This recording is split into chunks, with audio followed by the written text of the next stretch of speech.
ಇವತ್ತು ನಾನು ಕನ್ಯಾಕುಮಾರಿಗೆ ಹೋಗ್ತಾ ಇದ್ದೀನಿ. ಬ್ಯಾಂಗ್ಳೂರಿಂದ ಸೀದಾ ಫ್ಲೈಟ್ ಹಿಡಿದೆ ಮಧುರೈಗೆ. ಮಧುರೈಯಿಂದ ಸೀದಾ ನಾನು ಕನ್ಯಾಕುಮಾರಿಗೆ ಟ್ರೈನ್ ತಗೊಂಡೆ. 2 ಅವರ್ ಜರ್ನಿ.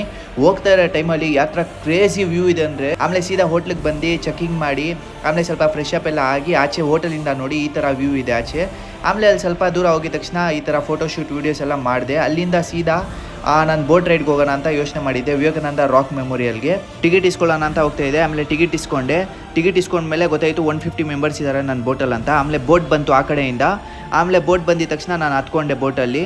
ಆಮೇಲೆ ಹತ್ತೋ ಟೈಮಲ್ಲಿ ಫುಲ್ಲು ಹೆದರಿಕೆ ಆಗ್ತಾಯಿತ್ತು. ಯಾವ ಥರ ಇರುತ್ತೆ ರೈಡು, 150 ಮೆಂಬರ್ಸ್ ಇದ್ದಾರೆ, ಆ ಬೋಟು ಅಷ್ಟು ವೇಟು ಕೆಪಾಸಿಟಿ ಇದೆಯಾ ಇಲ್ಲ ಅಂತ ಹೆದರಿಕೆ ಆಗ್ತಾಯಿತ್ತು. ಆಮೇಲೆ ಸ್ವಲ್ಪ ದೂರ ಮೂವ್ ಆಗಿದ ತಕ್ಷಣವೇ ಕ್ರೇಜಿ ಎಕ್ಸ್ಪೀರಿಯೆನ್ಸ್ ಇತ್ತು ಗೈಸ್. ಏನು ನನಗೆ ಕ್ಯಾಮ್ರಾ ಅಲ್ಲಿ ನಿಮ್ಗೆ ಏನು ಕಾಣಿಸ್ತಾ ಇದೆ ಅಷ್ಟು ರಿಯಲ್ ಆಗಿ ತುಂಬ ಚೆನ್ನಾಗಿ ಕಾಣಿಸ್ತಾ ಇದೆ. ಅಷ್ಟು ಚೆನ್ನಾಗಿತ್ತು. ವಂಡರ್ಫುಲ್ ಜರ್ನಿ ಇತ್ತು ನಂದು ಅಲ್ಲಿ. ಸಿಯಲ್ಲಿ ಮ್ಯಾಕ್ಸಿಮಮ್ ಅಂದರೆ ಒಂದು 5 ಮಿನಿಟ್ಸ್ ಬೋಟ್ ರೈಡ್ ಇರುತ್ತೆ. ಅದು ಕ್ರೇಜಿ ಎಕ್ಸ್ಪೀರಿಯನ್ಸ್. ಆಮೇಲೆ ಅಲ್ಲಿ ಲ್ಯಾಂಡ್ ಆಗಿದ ತಕ್ಷಣ ಅಲ್ಲೂ ಟಿಕೆಟ್ ಇಸ್ಕೊಳ್ಬೇಕಂತೆ. 30 ರೂಪೀಸ್ ಇತ್ತು ಈಚ್ ಪರ್ಸನ್ಗೆ ಟಿಕೆಟ್ ಇಸ್ಕೊಂಡು ಆಮೇಲೆ ಅಲ್ಲಿ ಹೋದೆ. ಮೇಲೆ ಒಂದು ದೇವಸ್ಥಾನ ಇತ್ತು, ಚೆನ್ನಾಗಿತ್ತು. ಆಮೇಲೆ ಅಲ್ಲಿ ವಿವೇಕಾನಂದ ರಾಕ್ ಮೆಮೋರಿಯಲ್ ಇದ್ದೆ ನಾನು. ಆಮೇಲೆ ಅಲ್ಲಿ ವೀಡಿಯೋಸ್ ಎಲ್ಲ ಫೋಟೋಸ್ ಎಲ್ಲ ಏನೂ ತೊಗೊಳಕ್ಕೆ ಕೊಟ್ಟಿಲ್ಲ. ಅಲ್ಲಿ ಮುಂದೆ ಹೋದೆ ಒಂಚೂರು, ಅಲ್ಲಿ ಗ್ಲಾಸ್ ಬ್ರಿಡ್ಜ್ ಇತ್ತು, ಆಮೇಲೆ 3 ವೀಲರು ಸ್ಟ್ಯಾಚು ಇತ್ತು.